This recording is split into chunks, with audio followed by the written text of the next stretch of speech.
power struggles are rarely simple, often quite ugly, and when made public, really messy. It has long been rumored that two Arsenal principals, Ivan Gazidis and Arsene Wenger, have been in the midst of such a struggle, over the former's belief that the power and responsibilities of the club should be decentralized out of the hands of one person, and the latter quite happy to be that one person. In that light, while an oral history of 2014 to 2018 Arsenal would be absolutely fascinating, we'll probably never get the whole story of how we got to the point where Arsene Wenger made the decision to depart the club he'd served for the last 22 seasons, or whether it was even his decision to make. But in the wake of that seismic event, and in the run-up to the apparently inevitable announcement of Unai Emery as new manager, we do occasionally get bits and pieces of the dynamic behind the scenes at the Emirates, which give us a little insight as to how we got here. One such bit and piece came out today in The Guardian, and while it's not necessarily dirt-slingingly tabloidy in nature, it's the closest Arsenal has been to that in a long time.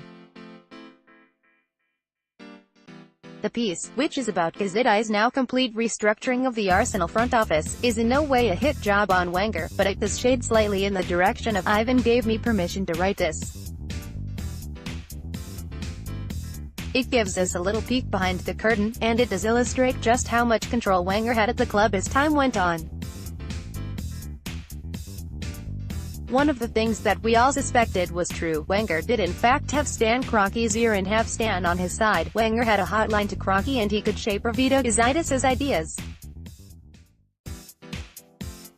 Gazidis wanted a director of football, but Wenger pushed his friend Dick Law into a position of executive-level authority. Gazidis wanted greater expertise in data and contracts and hired Hendrik Almstad only for Wenger to say he did not want him.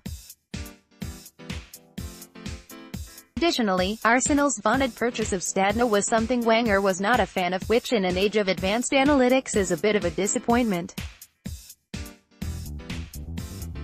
Most germane to where we are today, though, was this little nugget. Gazidis wanted to find a role for Mikel Arteta after he retired as a player at the club in 2016, but Wenger had warned that you cannot create artificial positions. Again, I'm not trying to insinuate that Wenger was an evil tyrant, nor do I wish to dance on his Arsenal coaching career grave here. I'm just very interested in seeing what the dimensions of Wenger as the sole person in charge at Arsenal look like, and what the future consequences of the decisions he made as that sole person in charge might be. The fact that Mikel Arteta, who everyone really thought might make a great Arsenal manager, like 3 days ago, was denied the chance to start his coaching career at Arsenal by Arsene Wenger is a little tough to take, from a development perspective.